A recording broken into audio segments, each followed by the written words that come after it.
কৃত্রিম বন্যায় প্লাবিত নিলামবাজার যাত্রাপুর রোড। বর্ষার শুরুতেই সীমা ছাড়ালো ভোগান্তি।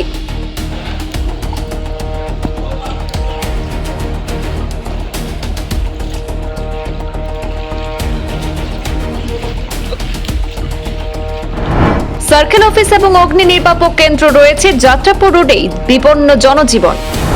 সিদ্দিক আহমদের জমিতেই আটকা পড়েছে নিকাশি ব্যবস্থা, নেই কোনো প্রশাসনিক উদ্যোগ।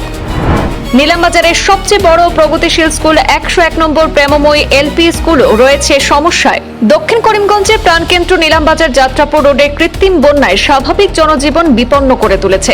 বিপাকে পড়েছেন নিলামবাজারের উত্তরাঞ্চলীয় প্রায় 10টি গ্রামের কয়েক হাজার জনগণ।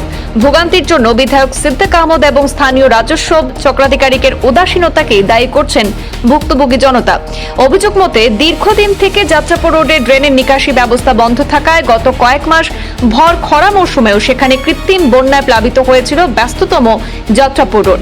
ইদানিং বর্ষার শুরুতেই ফের একবার কৃত্রিম বন্যায় এক অভাবনীয় পরিস্থিতির সৃষ্টি হয়েছে। প্রতিদিন হাজার হাজার স্কুল, কলেজ, অফিস, আদালত যাত্রী দুর্ভোগের শিকার হচ্ছেন। স্থানীয় প্রশাসনের তথা জেলা প্রশাসকের কাছে বারংবার অভিযোগ জানানো সত্ত্বেও আজ পর্যন্ত অবস্থার কোনো পরিবর্তন হয়নি। নিলামবাজারের জেলা পরিষদ সদস্য অভিজিৎ রায়কে পদক্ষেপ নেওয়ার জন্য অনুরোধ জানিয়েছেন ভুক্তভোগী জনসাধারণ। পূর্বাঞ্চল প্রতিদিনকে অসংখ্য ধন্যবাদ জানাচ্ছি। এখানে আজকে এই প্রতিকূল আবহাওয়ার মধ্যে আপনারা এখানে এসে উপস্থিত হয়ে আমাদের এই বর্তমান পরিস্থিতি তুলে ধরার জন্য। দেখুন, আমরা প্রথম থেকে 3-4 মাস থেকে আমরা জমা জলে আমাদের রোড জনজীবন স্তব্ধ হয়ে গেছে। তার সাথে সাথে কালকে রাত্রে 8 ঘটিকা থেকে গঙ্গা নদীর জল স্তর বৃদ্ধি পাওয়ার সাথে সাথে নদী বাঁধ ভেঙে জল প্রবেশ করেছে। বর্তমান আমাদের আপনি দেখেছেন বিভিন্ন ঘরে থাকার উপযুক্ত নয়, গড়ের ভিতর কোমর জল হয়ে গেছে। তাই এইসব যে পরিস্থিতি, সেই পরিস্থিতির জন্য আমাদের যে বিধায়ক ছিলেন মাননীয় সিদ্দিক আহমেদ মহাশয়, ওনার সাথে 2-3 বছর ধরে এই অসুবিধা হচ্ছে আমাদের এখানে। আমরা গত বছর এই সময় ওনার সাথে আমরা সার্কেল অফিসে আমরা মিটিং হয় এলাকার সব ব্যক্তিবর্গদের নিয়ে। উনি বলেছিলেন যে এই যে আমরা যে বাঁধের উপর দাঁড়িয়ে আছি সেখানে উনি রোড ধরেছেন। কত লক্ষ টাকার স্কিম একটা আছে এখানে। এই লঙ্গাই ব্রিজ থেকে এদিকে আমাদের আকবরপুর রতনপুর পর্যন্ত একটা রাস্তা এখানে উনি মঞ্জুর করেছেন। সেই রাস্তারও উনি আমাদের যেদিন বসা হয়েছিল, এদিন পিডব্লিউডি ডিপার্টমেন্ট থেকে অফিসারও এনেছিলেন। উনি বলেছেন এই রাস্তা এরকম হয়ে এই যাত্রাপুর এই রুটের সাথে মিলে যাবে এরকম। এবার যে ড্রেন যে জায়গা দিয়ে আমাদের জল যেত সেখানে উনি মাটি ভরাট এই সময় ড্রেন করে দিয়েছিলেন 1 বছর আগে, কিন্তু এরপর উনি সেই ড্রেন বন্ধ করে রাস্তা করে নিয়েছেন। এখন জমা জল, নদীর জল, সব জলে আমরা আক্রান্ত। বলতে গেলে আমরা দক্ষিণ করিমগঞ্জ বিধানসভা কেন্দ্রের প্রাণকেন্দ্র বলা যায় নিলামবাজার। আর নিলামবাজারের প্রাণকেন্দ্রের অবস্থা নিলামবাজার সার্কেল অফিস। আমাদের রোডে সার্কেল অফিস, আমরা যেখানে দাঁড়িয়ে আছি এখান থেকে 100 মিটার দূরে আছে সার্কেল অফিস। এই সার্কেল অফিস যে আস্থা সাউথ করিমগঞ্জের মানুষ এখানে এটার উপর নির্ভরশীল।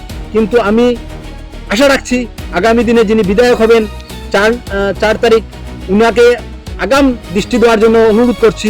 কেন ওনারা এই ইলেকশন মৌসুমে দেখেছেন এই রাস্তার জল এই সময় ছিল জমা জল ছিল, এখন বর্তমান নদীর জল এসেছে। আমাদের সব প্রতিনিধিরা এখানে এসেছেন, আমাদের ইকবালদাও এসেছেন। ইকবালদা আমাদেরকে বলেছিলেন আমাদের এই এটার জমা জলের একটা নিষ্কাশনের ব্যবস্থা করে দেবেন, কিন্তু উনি গুয়াহাটি চলে গেছেন। গুয়াহাটিতে চলে আসছে, এখন তো নদীর জলও বেড়ে গেছে। এখন উনি আসার পর দেখা যাবে কি হয়। বা আমাদের কংগ্রেসের যিনি প্রতিনিধি ছিলেন উনিও ব্যবস্থা দিয়েছিলেন মেশিন চালিয়ে জল নিষ্কাশন, যে জমা জল ছিল।